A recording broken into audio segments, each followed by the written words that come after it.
ఎప్పుడు తన మాటలతో తూటాలతో ట్వీట్లతో ఇతరులను ఇబ్బంది పెట్టే ఆర్జీవి ఇప్పుడు మాత్రం అతనే ఇబ్బందులో పడుతున్నాడు. ఒకవైపు తాను వైఎస్ఆర్సీపీ కోసం తీసిన వ్యూహం సినిమాని రిలీజ్ అవ్వకుండా ఆపేయడం, ఇప్పుడు మరో సమస్య వచ్చి పడ్డది ఆర్జీవికి.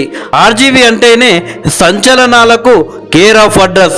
ఎప్పుడు ఏం మాట్లాడతాడో ఎవరికీ తెలియదు. అయితే వివాదాలకు కేర్ ఆఫ్ అడ్రస్ అయిన ఆర్జీవి తాజాగా మరో వివాదంలో చిక్కుకున్నారు. ఆయనపై తెలంగాణలో ఎమ్మెల్యేగా పోటీ చేసిన బర్రెలక్క మహిళా కమిషన్ కు ఫిర్యాదు చేసింది. మహిళలను కించపరిచే విధంగా ఆయన మాట్లాడారంటూ ఆమె ఫిర్యాదు చేసింది. అసలు ఏం జరిగింది? బర్రెలక్క ఆర్జీవిపై ఎందుకు ఫిర్యాదు చేసింది అంటే, రీసెంట్గా ఆర్జీవి ఒక ఈవెంట్లో పాల్గొన్నారు. ఇందులో ఆయన మాట్లాడుతూ జనసేన అధినేత పవన్ కళ్యాణ్ గారి మీద సంచలన వ్యాఖ్యలు చేశారు. అయితే రీసెంట్గా జరిగిన తెలంగాణ ఎన్నికల్లో జనసేన 8 స్థానాల్లో పోటీ చేసిన సంగతి మనకి తెలిసిందే. అయితే 8 చోట్ల పోటీ చేసిన జనసేన చివరకు 7 చోట్ల డిపాజిట్ కోల్పోయింది. అయితే ఇదే విషయంపై అందరూ బర్రెలక్క అదే శిరీషతో పోలుస్తూ పవన్ పరువు తీస్తున్నారు. ఎందుకంటే బర్రెలక్కకు కొల్లాపూర్లో ఏకంగా 5,000 ఓట్ల పైచిలుకు ఓట్లు వచ్చాయి.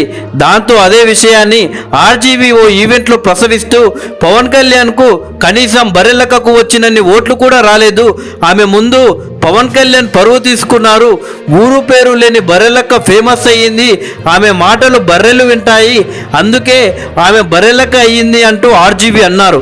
కానీ పవన్ కళ్యాణ్ మాత్రం బర్రెలక్క అయ్యిండు, ఎందుకంటే చంద్రబాబు ఊపినట్టు తల ఊపుతున్నాడు అంటూ తీవ్ర వ్యాఖ్యలు చేశాడు ఆర్జీవి. అయితే ఆయన చేసిన మాటలు మహిళలను కించపరిచే విధంగా ఉన్నాయంటూ బర్రెలక్క సీరియస్ అయింది. ఆమె తరపున న్యాయవాది కె రాజేష్ కుమార్ తెలంగాణ మహిళా కమిషన్ కు ఫిర్యాదు చేశారు. ఈ విధమైన వ్యాఖ్యలు చేసిన ఆర్జీవి మీద చర్యలు తీసుకోవాలంటూ బర్రెలక్క వ్యాఖ్యానించింది. బర్రెలు కాస్తూ రీల్స్ చేసి ఫేమస్ అయింది శిరీష.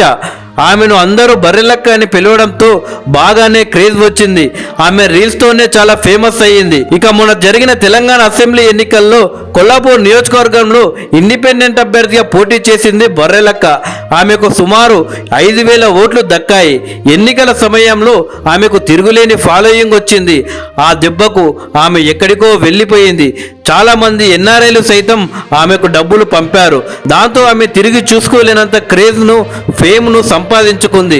ఒకానొక సమయంలో ఆమె గెలుస్తుందని అంతా అనుకున్నారు, కానీ ఆమె ఓడిపోయింది. అయినా సరే ఆమె క్రేజ్ మాత్రం ఎక్కడికో వెళ్ళిపోయిందని చెప్పుకోవాలి. ఆమె గురించి తెలుసుకోవడానికి కేవలం తెలంగాణ, ఆంధ్ర రాష్ట్రాల ప్రజలే కాదు, ఇతర రాష్ట్రాల ప్రజలు కూడా సోషల్ మీడియాలో వెతికారు. మొత్తానికి తెలంగాణ ఎన్నికల పుణ్యమా అని బర్రెలక్క భలే ఫేమస్ అయిపోయింది.